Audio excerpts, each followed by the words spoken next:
વિદ્યાર્થી મિત્રો, આજે આપણે ધોરણ 12 એસપીસીસીની અંદર પ્રકરણ 4 સભ્યપદ વિશે ચર્ચા કરીશું. સભ્યપદ શા માટે મેળવવામાં આવે છે એની ચર્ચા આપણે જોઈએ તો કંપનીની અંદર સભ્યપદ પ્રાપ્ત થવાથી કંપનીના જે સભ્યો હોય છે એમને વિશેષ હક પ્રાપ્ત થતા હોય છે અને સાથે સાથે એને અમુક પ્રકારની જવાબદારીઓ છે અદા કરવી પડતી હોય છે. તો પહેલાંની એક ટૂંકી પ્રક્રિયા આપણે જોઈએ કે આ સભ્યપદ શું છે. તો મિત્રો, તમને બધાને ખબર છે કે કંપની મૂડી મેળવવા માટે જે વિજ્ઞાપન પત્ર બહાર પાડે છે અને વિજ્ઞાપન પત્રનો અભ્યાસ કર્યા પછી રોકાણકારો છે એ કંપનીની અંદર અરજીઓ કરતા હોય છે. આ અરજીનું જે વર્ગીકરણ થયા પછી જે અરજી ધારકની અરજીઓ મંજૂર થાય, એટલે કે જેના શેર છે એ મંજૂર થાય છે અને ત્યારબાદ શેર વહેંચણીની પ્રક્રિયા પૂર્ણ થયા પછી સભ્યપત્રકની અંદર જે તે વ્યક્તિઓના નામની નોંધ થતી હોય છે. તો આ રીતના કંપનીના શેર ખરીદવાથી તો કંપનીનું સભ્યપદ પ્રાપ્ત થઈ શકે છે, પણ આ સિવાય પણ કંપનીનું સભ્યપદ છે પ્રાપ્ત થઈ શકે છે. અને સભ્ય જે કાંઈ પણ હોય છે એને કંપની વિશેષ અધિકારો આપે છે અને સભ્યોએ પણ કંપની પ્રત્યે પોતાની કંઈક જવાબદારીઓ છે અદા કરવાની હોય છે. તો મિત્રો, આજના ચેપ્ટરની અંદર આપણે સૌથી પહેલાં અર્થ અને વ્યાખ્યા છે એને સ્પષ્ટ કરીએ. તો સૌથી પહેલાં સભ્યપદનો અર્થ જોઈએ. તો કે જે વ્યક્તિનું નામ લેખિત સહમતિ, મિત્રો તમને બધાને ખબર છે કે કંપનીનું આવેદનપત્ર આપણે ધોરણ 11માની અંદર અભ્યાસ કરી ગયા. આવેદનપત્રની અંદર જે લોકો લેખિત સંમતિ આપે છે, એટલે કે જે લોકોની લેખિત સંમતિ છે અથવા તો જે લોકોએ વિજ્ઞાપન પત્રને આધારે કંપનીની અંદર અરજીઓ કરેલી છે અને જેમની અરજીઓ મંજૂર થઈ અને જેમને શેર વેચણી કરવામાં આવેલા છે એવા તમામ લોકોની સભ્યપત્રકમાં નોંધ હોય છે અને એ લોકો કંપનીના સભ્ય તરીકે કાયદેસર રીતના ગણાય છે.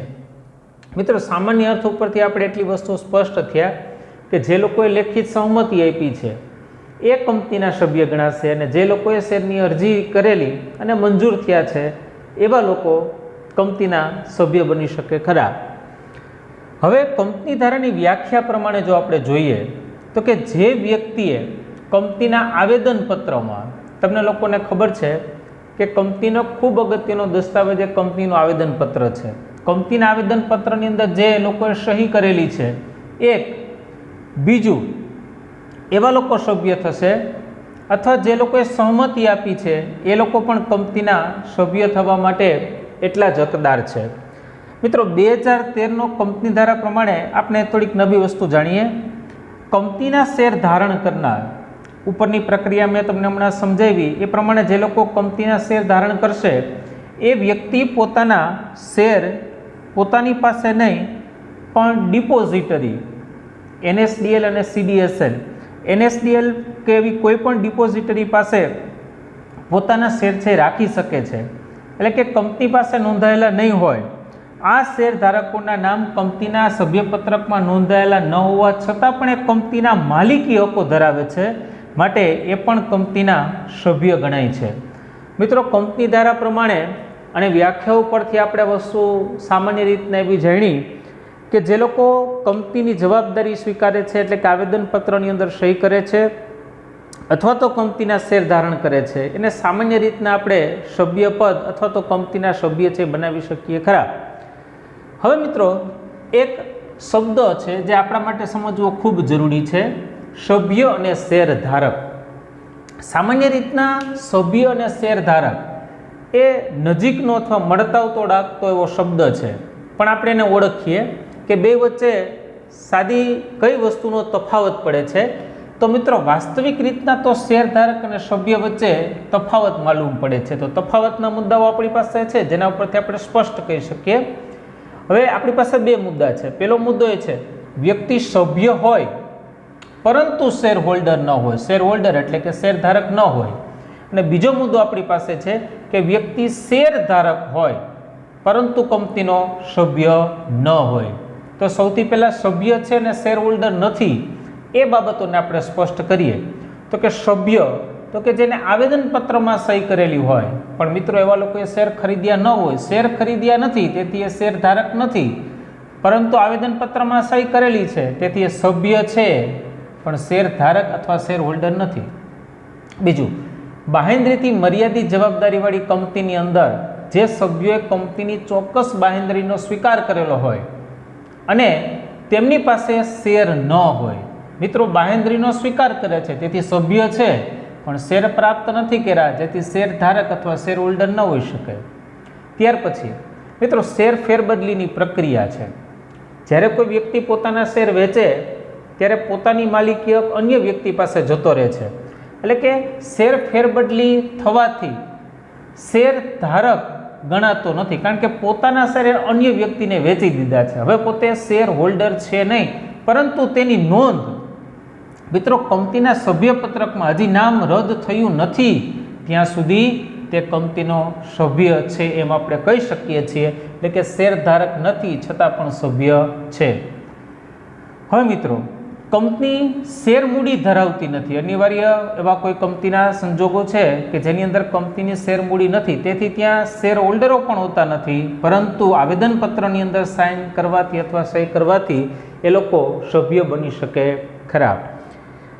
બીજી વાત જોઈએ તો કે શેર ધારક છે, વ્યક્તિ શેર ધારક છે પરંતુ સભ્ય ન હોય એવા કિસ્સાઓ આપણી પાસે છે. શેર ખરીદનારનું નામ સભ્યપત્રકમાં નોંધવાનું બાકી હોય. મિત્રો શેરની ખરીદી થઈ ગઈ છે પરંતુ કંપનીનું જે સભ્યપત્રક છે એમાં હજુ નોંધ કરવાની બાકી છે, તેથી સભ્ય નથી પરંતુ શેર ધારક છે. શેર ધારકનું અવસાન થાય. મિત્રો તમને લોકોને ખબર છે કે કોઈ પણ મિલકત ધારક વ્યક્તિનું જ્યારે અવસાન થાય ત્યારે એની ગેરહાજરીની અંદર એના કોઈ પ્રતિનિધિ અથવા વારસદાર હોય છે, તો એના નામે એ મિલકતો છે એ ફેરબદલી કરવામાં આવતી હોય. તો શેરધારકનું અવસાન થાય ત્યારે એના કાયદેસરના પ્રતિનિધિના નામે એ શેર છે ધારણ કરતો હોય છે, પણ એ કાયદેસરનો પ્રતિનિધિ છે એનું સભ્યપત્રકમાં નામ નોંધવાનું જો બાકી હોય, એનો મતલબ એવો છે કે પ્રતિનિધિ છે એ શેર ધારક એટલે કે શેર હોલ્ડર બની ગયો છે પણ સભ્ય થવાનું બાકી છે. તો આટલા મુદ્દાઓ પરથી આપણે બે બાબતો સ્પષ્ટ કરેલી. પહેલી એ બાબત કે શેર ધારક છે પણ સભ્ય નથી. બીજી બાબત એ કે શેર ધારક છે પરંતુ સભ્ય ન હોય. તો મિત્રો બે બાબતો ઉપરથી આપણે ઘણું બધું સ્પષ્ટ છીએ. હવે એક સામાન્ય પ્રશ્ન આપને હોય કે આ સભ્યપદ કોણ પ્રાપ્ત કરી શકે અથવા એવી કઈ વસ્તુઓ છે કે જેના આપણે સભ્યપદ છે અપાવી શકે છે, તેવા મુદ્દાઓની આપણે ચર્ચા કરીએ. સભ્યપદ કોણ મેળવી શકે? સામાન્ય છે આ સભ્યપદ છે કંપનીનું મેળવવા માટે એના ઘણા બધા કિસ્સાઓ આપણી પાસે અહીંયા છે. પહેલાં હું તમને દરેક કિસ્સાઓ છે એની એક હાઇલાઇટેડ આપું છું, યાદી આપું છું. સૌથી પહેલાં જીવંત વ્યક્તિ છે સભ્યપદ મેળવી શકે છે. બીજું છે પેઢીના ભાગીદારો છે એ સભ્યપદ મેળવી શકે છે. એક કરતાં વધારે શેર ધારકો એટલે કે સંયુક્ત શેર ધારકો છે એ પણ કંપનીનું સભ્યપદ પ્રાપ્ત કરી શકે છે. HUF અથવા હિન્દુ અવિભક્ત કુટુંબ જેને આપણે કહીએ છીએ એ લોકો કરતા અને એની સાથેના લોકો પણ શેર ધારણ કરી સભ્યપદ ધારણ કરી શકે છે. ટ્રસ્ટ પણ સભ્યપદ પ્રાપ્ત કરી શકે છે. વિદેશી વ્યક્તિ કંપની અને અન્ય સંસ્થાઓ છે એ સભ્યપદ છે પ્રાપ્ત કરી શકે છે. પણ આની અંદર આવતી નાની નાની બાબતો છે એને આપણે જોઈએ તો કે સૌથી પહેલાં આપણે એ વસ્તુ સમજવાનું છે કે કંપની છે એ કાયદેસરનું કૃત્રિમ અસ્તિત્વ ધરાવે છે. એટલે કે કાયદાની દ્રષ્ટિએ જે સ્વતંત્ર અસ્તિત્વ તેમજ વ્યક્તિત્વ ધરાવતી કંપનીનું સભ્યપદ છે એ મેળવે છે. બીજું, ખાસ કંપનીનું નિયમન પત્ર જે કંપનીની આંતરિક બાબતો સ્પષ્ટ કરે છે એવા નિયમન પત્રની અંદર આવી દરેક પ્રકારની જોગવાઈઓ છે હોવી જોઈએ અને એનું પાલન છે એ થવું જોઈએ. એમાં સૌથી પહેલો મુદ્દો આવે છે જીવંત વ્યક્તિ. હા મિત્રો, કંપની છે વ્યક્તિ સાથે એક પ્રકારનો કરાર કરે છે. એટલે કે કરાર છે એ બે વસ્તુ સાથે શકે, એક વ્યક્તિ હોવી જોઈએ અથવા તો કંપની, આ બંને વચ્ચે એક પ્રકારનો કરાર થાય છે. કરાર થવાથી સભ્યપદ છે પ્રાપ્ત થઈ શકે ખરા. બીજું એવું કહેવામાં આવ્યું છે કે કાયદાની અંદર સમર્થ એવી કોઈ પણ જીવંત વ્યક્તિ, મિત્રો કાયદાની અંદર સમર્થ હોવી જોઈએ. અસમર્થ વ્યક્તિ છે એ કંપનીનું સભ્યપદ મેળવી શકતા નથી. ટૂંકમાં કાયદાની વ્યાખ્યા સમર્થ વ્યક્તિની ઘણી વિશાળ આપેલી છે. અત્યારે આપણે એટલું યાદ રાખીએ કે કાયદાની અંદર જે સમર્થ વ્યક્તિઓની વ્યાખ્યાની અંદર આવતો કોઈ પણ જીવંત વ્યક્તિ છે એ કંપનીનું સભ્યપદ મેળવી શકે ખરા. તમને અહીંયા ઉદાહરણ તરીકે અસમર્થ વ્યક્તિઓ બતાવેલા છે. અસમર્થ વ્યક્તિઓ કંપનીનું સભ્યપદ ધારણ કરી શકતા નથી અથવા એ લોકોને કંપનીનું સભ્યપદ પ્રાપ્ત થઈ શકતું નથી. તો કાયદાની દ્રષ્ટિએ અસમર્થ વ્યક્તિઓ કોણ છે?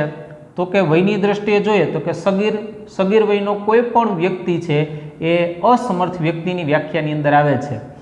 નાદાર કે જેને કોર્ટની અંદરથી નાદારી મેળવેલી છે એવો કોઈ પણ વ્યક્તિ છે, અથવા તો જેને અસ્થિર મગજનો જાહેર કરવામાં આવેલો છે. કાયદાની દ્રષ્ટિએ આ ત્રણેય વ્યક્તિ છે અસમર્થ છે, અને અસમર્થ વ્યક્તિ ક્યારેક કરાર કરવા માટે સક્ષમ હોતો નથી, કરાર થઈ શકતો નથી. તેથી એવો કોઈ પણ વ્યક્તિ કંપનીનું સભ્યપદ પ્રાપ્ત કરી શકે નહીં. પરંતુ સગીરની વ્યાખ્યામાં હું તમને કહું તો થોડો એક અપવાદ છે. અમુક સંજોગોની અંદર સગીર વ્યક્તિ છે એ સભ્યપદ પ્રાપ્ત કરી શકે છે. બીજું જોઈએ પેઢીના ભાગીદારો. મિત્રો ધોરણ 11ની અંદર આપણે વૈયક્તિક માલિકી, ભાગીદારી, પેઢી એવા શબ્દોથી વાકેફ થયા હતા. ભાગીદાર અને ભાગીદારી પેઢી આ બે શબ્દો અલગ છે. અહીં ચોખ્ખી વાત કરી છે પેઢીના ભાગીદારો છે, એટલે કે એક એક વ્યક્તિ વિશે વાત કરેલી છે, પેઢી નહીં પણ પેઢીના ભાગીદારો શબ્દ યાદ રાખીએ. ભાગીદારી પેઢી છે એ કાયદાની દ્રષ્ટિએ વ્યક્તિ ગણાતી નથી, કારણ કે એનું કોઈ ચોક્કસ બંધારણ નથી અને બંધારણની દ્રષ્ટિએ એ વ્યક્તિનું સ્થાન મેળવી શકતી નથી, કૃત્રિમ વ્યક્તિત્વ મેળવી શકતી નથી. પરંતુ પેઢીના જે ભાગીદારો છે, જેના પાર્ટનર છે, એટલે કે ભાગીદારો વ્યક્તિગત રીતે કોઈ પણ ભાગીદારી પેઢીનો કોઈ પણ એક વ્યક્તિ અથવા એક કરતાં વધારે એટલે કે સંયુક્ત રીતના છે એ સભ્યપદ મેળવવા માટે સક્ષમ છે ને એ લોકો કંપનીનું સભ્યપદ છે એ પ્રાપ્ત કરી શકે છે. ત્યાર પછી છે સંયુક્ત શેર ધરાવનારો. મિત્રો કંપનીની અંદર ઘણી વખતે કોઈ એક વ્યક્તિ અથવા એક કરતાં વધારે વ્યક્તિ એટલે કે સંયુક્ત રીતના શેરની ખરીદી થતી હોય છે. હવે કંપની પોતાની વહીવટી સરળતા ખાતરે જ્યારે સંયુક્ત વ્યક્તિઓની યાદીમાંના પ્રથમ નામ જેનું હોય એમની સાથે મોટે ભાગે વહીવટ કરતી હોય છે. તો જે પ્રથમ વ્યક્તિ છે અને બાકીના તમામ વ્યક્તિઓ છે એને પણ કંપનીનું સભ્યપદ છે એ પ્રાપ્ત થઈ શકે છે. હવે મિત્રો આપણે ધોરણ 11માની અંદર HUF એટલે કે હિન્દુ અવિભક્ત કુટુંબની વ્યાખ્યા પણ જોઈ હતી, અને એની અંદર આપણે કર્તા શબ્દ જોયેલો હતો, કર્તા અને સભ્યો. તો કર્તાની વ્યાખ્યા છે એ આપણે ધોરણ 11માની અંદર શીખીને આવ્યા છે. તો મિત્રો સૌથી પહેલી વાત, કુટુંબનો જે કર્તા છે એટલે કે વડીલ વ્યક્તિ, સામાન્ય વ્યાખ્યામાં આપણે વાત કરીએ તો કર્તા છે એને સભ્યપદ મળી શકે છે, અથવા તો એની સાથે પોતાના નામે જે કાંઈ પણ વ્યક્તિઓ એના સભ્યો છે એ લોકોને સાથે લઈને સંયુક્ત નામે પણ સભ્યપદ છે પ્રાપ્ત કરી શકાય છે. ત્યાર પછી આવે છે ટ્રસ્ટ. મિત્રો ભારત દેશની અંદર એક ટ્રસ્ટ એક્ટ બનાવેલો છે, એટલે કે ટ્રસ્ટને લગતો એક કાયદો બનાવેલો છે, ચોક્કસ કાયદો. જો એ જ બંધારણીય કાયદા મુજબ ટ્રસ્ટની રચના કરવામાં આવેલી હોય તો વર્તમાન સમયની અંદર કોઈ પણ ટ્રસ્ટ એ કંપનીના શેરની ખરીદી કરી અને એમાંથી રોકાણ કરી અને વળતર મેળવી શકે છે. તો એનો સીધો મતલબ એવો થાય છે કે ટ્રસ્ટ એટલે કે ભારતીય બંધારણ મુજબ જેની નોંધણી થયેલી છે એવું કોઈ પણ ટ્રસ્ટ એ કંપનીના શેરની ખરીદી કરી શકે, એમાંથી નફો મેળવી શકે છે. એનો મતલબ એમ કે શેરની ખરીદી કરતું હોય ત્યારે એ કંપનીનું સભ્યપદ મેળવી શકે છે. ત્યાર પછી આવે છે વિદેશી વ્યક્તિઓ. મિત્રો તમે બધા જાણો છો કે કંપની કોઈ પણ દેશની હોય અને રોકાણ કરવા માટે વર્તમાન સમયની અંદર ઘણા બધા વિકલ્પો ઉપલબ્ધ છે. એનો મતલબ એવો છે કે ભારત દેશની કંપની હોય તો મૂળભૂત ભારતીય રોકાણકારો પણ એટલા હોય છે અને સાથે સાથે વિદેશી રોકાણકારો પણ એટલા બધા ભારતીય કંપનીઓની અંદર રોકાણ કરતા હોય છે. મિત્રો વિદેશી રોકાણકારો જ્યારે ભારતની અંદર રોકાણ કરે છે ત્યારે એના માટે થોડીક વિશેષ પ્રકારની જોગવાઈઓ કરવામાં આવેલી છે. આપણે એનો અભ્યાસ કરીએ. વિદેશી વ્યક્તિઓ ભારતીય કંપનીના શેરની ખરીદી કરી શકે છે. પહેલી વસ્તુ એ, જો એ શેરની ખરીદી કરે છે તો એને સભ્યપદ છે એ મળી શકે છે, પરંતુ એની અંદર એક ખાસ વસ્તુ યાદ રાખવાની છે. યુદ્ધ હોય કે કટોકટીની સ્થિતિ જ્યારે જાહેર કરવામાં આવે કોઈ પણ દેશમાં, ખાસ કરીને જે દેશની અંદર એનું રોકાણ હોય એ દેશ આવી કોઈ પણ પરિસ્થિતિ છે એ જાહેર કરે ત્યારે કંપની તરફથી મળતા જે કાંઈ પણ હકો છે અથવા તો કંપનીનું સભ્યપદ છે એને મિત્રો સ્થગિત કરી દેવામાં આવે છે, કારણ કે અહીંયા વિદેશ વેપાર જેવી વાત થાય છે, એટલે કે વિદેશી રોકાણ જ્યારે ભારતમાં થતું હોય પણ એ જ બે દેશો વચ્ચે યુદ્ધ કે કટોકટીની સ્થિતિ થાય અને દેશ તરફથી એવી સ્થિતિઓને જાહેર કરવામાં આવે ત્યારે કંપની છે એ સભ્યને મળતા હક અને એનું સભ્યપદ છે સ્થગિત કરી શકે છે. આ શરતે વિદેશી વ્યક્તિઓ છે ભારતની અંદર રોકાણ કરતા હોય છે. હવે મિત્રો આપણે જે કંપનીના સભ્યપદ મેળવવાની વાત કરીએ છીએ, આવી જ એક વાત આવે છે ખુદ કંપનીની. એક કંપની બીજી કંપનીના શેર ખરીદી શકે છે, શેર ખરીદી શકે છે એટલે કે સભ્યપદ પ્રાપ્ત કરી શકે છે. મિત્રો કંપની એક કૃત્રિમ વ્યક્તિત્વ કાયદા દ્વારા ધરાવે છે, આ વસ્તુ આપણે જાણીએ છીએ, તો એ લોકો શેરની ખરીદી કરી શકે છે. કંપની નિયમન પત્ર અનુસાર અન્ય કંપનીના શેર ધારણ કરી શકે છે જો નિયમન પત્રની અંદર આ બાબતની જોગવાઈ જરૂરી છે. બીજી કંપનીનું સભ્યપદ છે એ પણ ધારણ કરી શકે છે, પરંતુ જો યાદ રાખજો, ગૌણ કંપની શાસક કંપનીનું પદ ન મેળવી શકે. પણ આની અંદર આપણે કેટલાક અપવાદો આપવામાં આવેલા છે. આવા અપવાદો હોય તો એ પદ આપણે મેળવી શકીએ છીએ. છેલ્લું આવે છે અન્ય સંસ્થાઓ. મિત્રો આપણે ભાગીદારી પેઢી એટલે કે એના ભાગીદારો, HUF એટલે કે હિન્દુ અવિભક્ત કુટુંબ અને કંપની, આ બધાની વાત કરી. આ સિવાય પણ અન્ય સંસ્થાઓ છે એ કંપનીના શેરની ખરીદી કરી અને સભ્યપદ છે પ્રાપ્ત કરી શકે છે. ખાસ કરીને સહકારી મંડળી ધોરણ 11ની અંદર આપણે આ સ્વરૂપનો પણ અભ્યાસ કરેલો હતો. સહકારી મંડળીની પણ રચના કાયદા અન્વયે થાય છે. કાયદા અન્વયે એનો એક આખો ધારો બનાવેલો છે. એ પ્રમાણે જો સહકારી મંડળીની કાયદેસરની સ્થાપના થયેલી હોય તો સહકારી મંડળી અથવા અન્ય કોઈ પણ કાયદા હેઠળ સ્થાપાયેલી કોઈ પણ પ્રકારની સંસ્થાઓ હોય તો એના બંધારણની જોગવાઈ અનુસાર તે લોકો શેરની ખરીદી કરી અને કંપનીનું સભ્યપદ પ્રાપ્ત કરી શકે અને સભ્યપદ પ્રાપ્ત કરીને કંપની તરફથી મળતા જે હકો છે એ હક પણ એ લોકો મેળવી શકે છે. તો મિત્રો આમાંના ઘણા બધા વિકલ્પો કંપનીની અંદર સભ્યપદ મેળવવા માટેના ખુલ્લા છે.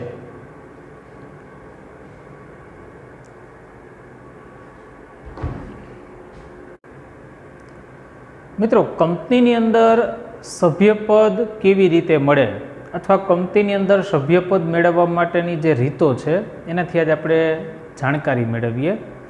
કંપનીની અંદર ઘણી બધી રીતથી સભ્યપદ અથવા સભ્ય થઈ શકાય છે.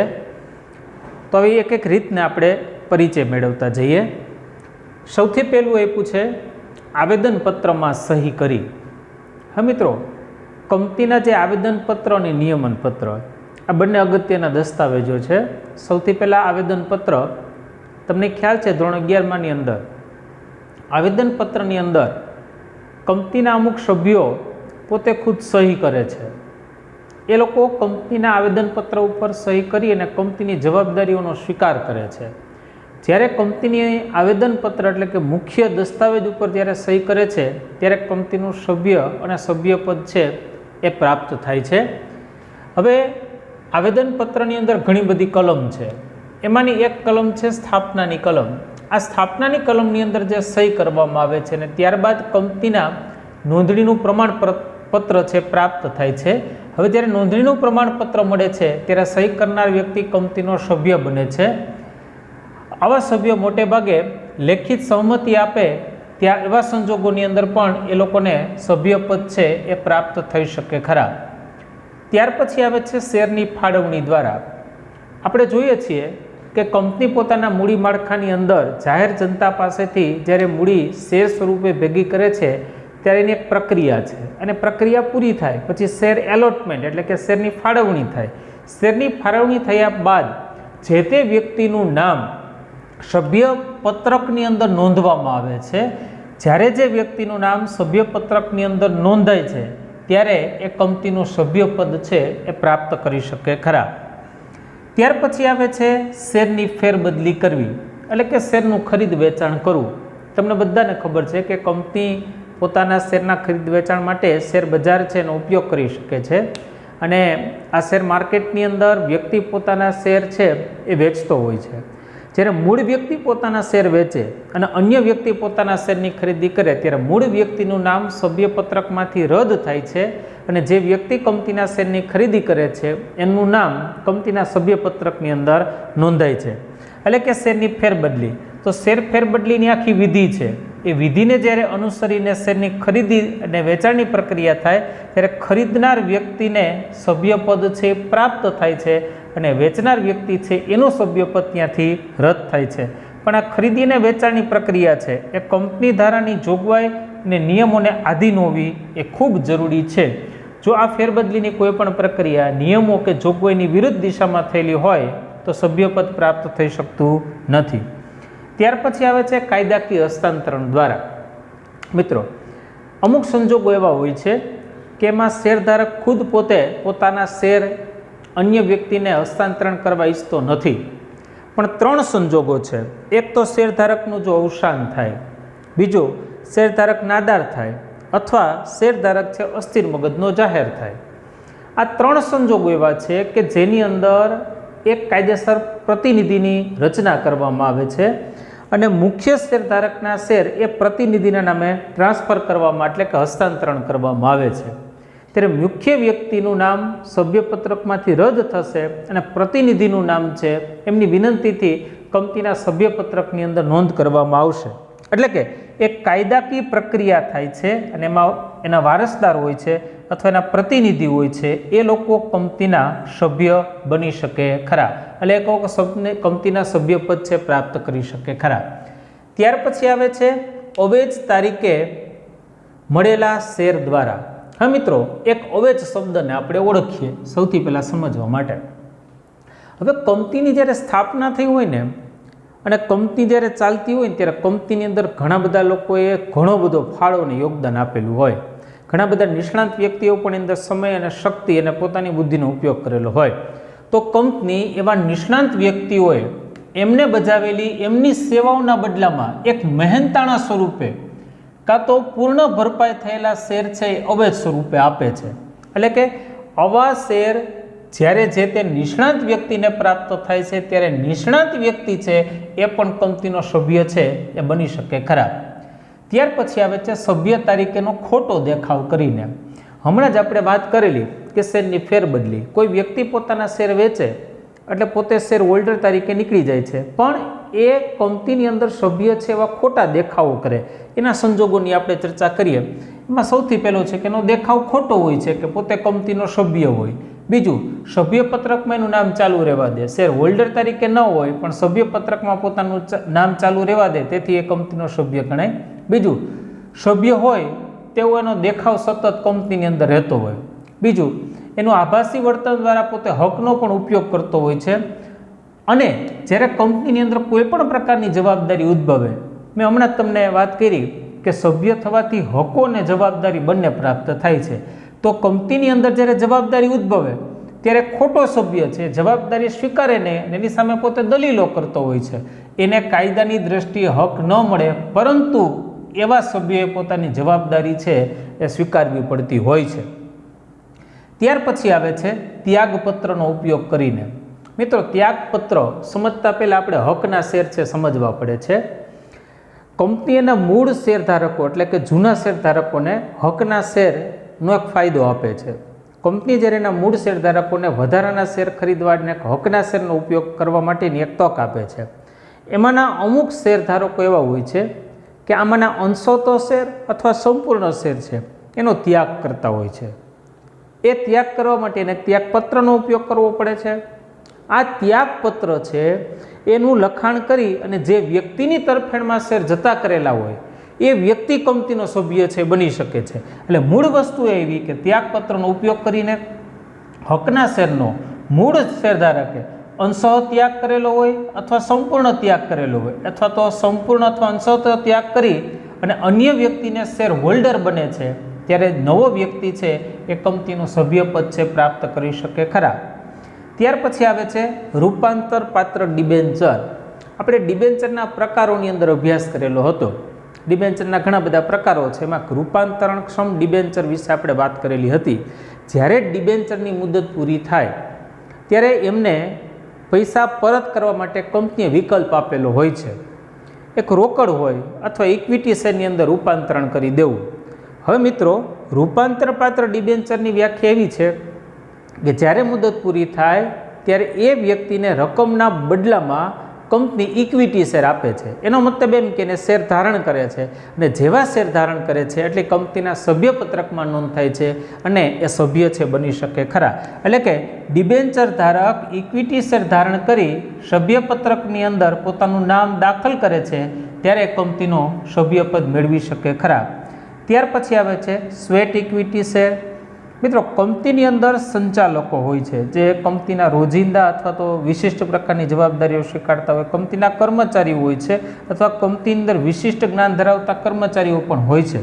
કંપની આવા લોકોને વટાવે એટલે કે ઓછી કિંમતે અથવા તો રોકડ જ ન લે, એ રોકડ સિવાયના અવેજથી જે શેર આપે છે એને સ્વેટ ઇક્વિટી શેર તરીકે ઓળખી શકાય છે. આપ જાણો છો કે જ્યારે ઇક્વિટી શેર શબ્દ જ્યારે લાગુ પડે છે ત્યારે એમનું નામ સભ્યપત્રકમાં નોંધ થાય અને એ લોકો પણ કંપનીના સભ્ય છે બની શકે ખરા. તો આટલા મુદ્દાઓ હતા કે જેની અંદર કંપનીના સભ્ય બનવા માટેની વાત કરેલી હતી. એવી જ ચર્ચા આપણે કરીએ કે આ સભ્યપદ છે અંત કયા સંજોગોની અંદર આવી શકે. સભ્યપદ મળ્યા પછી કંપની અંદર સભ્યપદ શરૂ હોય, પણ એવા પણ ઘણી બાબતો અને સંજોગોને કારણો છે કે જેને કારણે કંપનીની અંદર સભ્યપદ છે એનો અંત પણ આવી શકે છે. તેવા મુદ્દાઓનો આપણે અભ્યાસ કરીએ. કંપનીના સભ્યપદનો અંત, તો સૌથી પહેલો મુદ્દો આવે છે શેરની ફેરબદલી દ્વારા. હમણાં જ આપણે જોયું કે કંપનીની શેર ફેરબદલી દ્વારા સભ્યપદ પ્રાપ્ત પણ કરી શકાય છે, અને આવી જ રીતના શેરની ફેરબદલી થવાથી એટલે કે શેરનું વેચાણ થવાથી મૂળ શેરધારક કંપનીના સભ્યપત્રકમાંથી તેમનું નામ રદ થાય છે અને એના સભ્યપદનો કાયદેસરનો અંત આવી શકે ખરા. બહુ સરળ બાબત છે. બીજું આવે છે કાયદાકીય હસ્તાંતરણ દ્વારા. હમણાં જ આપણે મુદ્દો જોયો છે, તો એ જ મુદ્દો ફરી પાછો અહીંયા છે. અહીંયા કાયદાકીય હસ્તાંતરણ દ્વારા અંત આવશે. કેવી રીતના? તો કે કોઈ વ્યક્તિનું અવસાન થાય, વ્યક્તિનું અવસાન થાય એટલે એના શેર છે એના વારસદાર અથવા કાયદેસરના પ્રતિનિધિ પાસે જાય. નાદાર અને અસ્થિર મગજની અંદર કાયદેસરના પ્રતિનિધિ હોય છે, તો એ લોકો પોતે સભ્યપદ હાંસલ કરે છે, એટલે કે મૂળ વ્યક્તિ છે એના સભ્યપદનો અંત થશે. હવે જો આખી એક પ્રક્રિયા છે અને પ્રક્રિયાને આધારેનો પ્રતિનિધિ છે એ સભ્યપદ ધારણ કરે છે અને મૂળ વ્યક્તિ છે એમના સભ્યપદનો અહીંયા અંત આવી શકે ખરા. ત્યાર પછી આવે છે શેર જપ્તી દ્વારા. આ મિત્રો, શેર જપ્તી સમજીએ એ પહેલાં આપણે શેર હપ્તા વિશે ખબર હોવી જોઈએ. તમને લોકોને ખબર છે કે કંપની એક સાથે બધી જ શેરની રકમ શેરધારકો પાસેથી મંગાવતા નથી. કંપની પોતાની જરૂરિયાત પ્રમાણે હપ્તાની અંદર રકમ છે એ શેરધારકો પાસેથી મંગાવતા હોય છે, જેમ કે પ્રથમ હપ્તો, દ્વિતીય હપ્તો અથવા અંતિમ હપ્તો, આવા સ્વરૂપે એ રકમ મંગાવતા હોય છે. હવે શેર હપ્તો ચૂકવવો એ શેર હોલ્ડરની પોતાની એક જવાબદારી છે. કોઈ પણ સંજોગોની અંદર જો શેર હોલ્ડર છે આ હપ્તો ચૂકવવા માટે કસૂરવાર ઠરે અથવા હપ્તો ચૂકવવાની જવાબદારીમાંથી છટકી જાય તો એની એક પ્રક્રિયા છે શેર જપ્તીની પ્રક્રિયા. કંપની ના છૂટકે શેર જપ્તીની પ્રક્રિયા કરશે, એટલે કે કંપનીએ શેર હોલ્ડરોને જે આપેલા શેર હતા એ કાયદાકીય રીતના પોતે જપ્ત કરી લેશે. હવે કાયદાકીય રીતના જ્યારે શેર જપ્ત થાય છે ત્યારે સભ્યપત્રકમાંથી એ સભ્યનું નામ છે રદ થાય છે અને એ લોકોએ પોતાનું સભ્યપદ છે કંપનીમાંથી ગુમાવવું પડતું હોય છે. શેર જપ્તીના કારણે સભ્યપત્રકમાંથી નામ રદ થાય છે અને શેર જપ્તીની જોગવાઈ છે મિત્રો ખાસ યાદ રાખજો, નિયમન પત્રની અંદર હોવી જરૂરી છે. નિયમન પત્રની અંદર જોગવાઈ હોય તો જ તમે શેર જપ્તીની પ્રક્રિયા કરો, અને શેર જપ્તીની પ્રક્રિયા કરો એટલે સભ્યપદનો અંત આવી શકે ખરા. ત્યાર પછી આવે છે શેર પર લિયનના હકનો ઉપયોગ કરે ત્યારે. મિત્રો, સૌથી પહેલાં આપણે લિયન શબ્દને સમજીએ, પછી શેર પર લિયન સમજીએ અને પછી આપણે એને જોઈએ. લિયન એટલે એવી વસ્તુ કે જે વાસ્તવિક વસ્તુમાંથી કોઈ પણ વ્યક્તિ તમને રકમ ચૂકવવા માટે કસૂરવાર ઠરે તો તમે મિલકત કબજામાં લઈ અને એમાંથી તમે તમારી લેણી નીકળતી રકમ છે વસૂલ કરી શકો ખરા. શેર પર પણ આવી જ વ્યાખ્યા છે. શેર લિયન પણ એક એવો જ અધિકાર છે. જ્યારે કોઈ વ્યક્તિ છે એના શેર જપ્ત થઈ જાય છે અને આવા શેર જે જપ્ત થયેલા છે ને ફરી પાછા માર્કેટની અંદર વેચી અને એની પાસેથી એ રકમ છે વસૂલ કરવામાં આવે છે, એટલે કે શેર લિયનનો એક વિશેષ અધિકાર આપવામાં આવેલો છે. આ શેર લિયનની પ્રક્રિયા જ્યારે થતી હોય છે ત્યારે પણ સભ્યપદ છે એનો અંત આવે છે, એટલે કે કંપની પોતાના શેર લિયનના હકનો ઉપયોગ કરે ત્યારે પોતાનું લેણું વસૂલ કરવા શેર હોલ્ડરના શેર છે એ અન્ય વ્યક્તિને વેચાણ કરે છે. અન્ય વ્યક્તિને વેચાણ કરી મૂળ શેર હોલ્ડરનું નામ સભ્યપત્રકમાંથી રદ થાય છે અને શેર હોલ્ડરના પદનો છે એ અંત આવી શકે ખરા. ત્યાર પછી આવે છે રિડીમેબલ પ્રેફરન્સ શેરના નાણાં પરત કરે ત્યારે. મિત્રો પ્રેફરન્સ શેરના બે પ્રકાર છે, ઇક્વિટી શેર અને પ્રેફરન્સ શેર. રિડીમેબલ પ્રેફરન્સ શેરની જો આપણે વાત કરીએ તો એ મુદતી હોય છે. જ્યારે એની મુદત પૂરી થશે ત્યારે એના નાણાં છે એને પરત કરી અને એ લોકોને સભ્યપત્રકમાંથી દૂર કરી અને કંપનીના સભ્યોમાંથી એ લોકોને રદ કરવામાં આવશે. અને આવા સંજોગોની અંદર પણ આવા લોકો કંપનીની અંદર સભ્યપદ છે એ ગુમાવી શકે ખરા. ત્યાર પછી આપણે જોઈએ તો કે શેર વેચણી રદ કરાવે ત્યારે. આ મિત્રો તમને લોકોને ખબર છે કે શેરની વેચણી છે એ કાયદાકીય પ્રક્રિયા પ્રમાણે થવી જોઈએ, એટલે કે નિયમિત શેર વેચણીની જોગવાઈને આધીન આખી સમગ્ર પ્રક્રિયા થવી જોઈએ. શેર ધારકો છે એને હવે કોઈ પણ પ્રક્રિયાની અંદર કોઈ પણ પ્રકારની ગડમથલ થયેલી માલુમ પડે તો એ લોકો શેર વેચણીની પ્રક્રિયા છે રદ કરાવી શકે ખરા.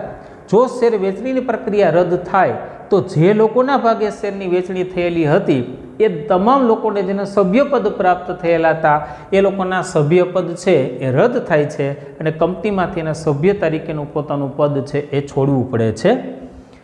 ત્યાર પછીની વાત કરીએ તો કે કંપની સમેટી લેવામાં આવે. મિત્રો સામાન્ય રીતના કંપની છે વ્યવસ્થિત ચાલતી હોય તો કોઈ પ્રશ્ન હોતો નથી, પણ કંપની છે પોતાનો ધંધો બંધ કરે અને કોઈ નવો ધંધો કરવાની પ્રક્રિયા કરતું હોય, અથવા કંપની કોઈ પણ નાણાકીય પરિસ્થિતિમાં આવી અને સમેટી લે, અથવા કંપની છે ફડચા પ્રક્રિયા કરે, એટલે કે કંપની ધંધો બંધ કરે, સમેટી લે કે ફડચા પ્રક્રિયા કરે, એવા સમયે કંપની પોતાનું મૂળ અસ્તિત્વ ગુમાવે છે અને એવા સંજોગોની અંદર સભ્યો છે એને પોતાનું સભ્યપદ છે એ છોડવું પડતું હોય છે.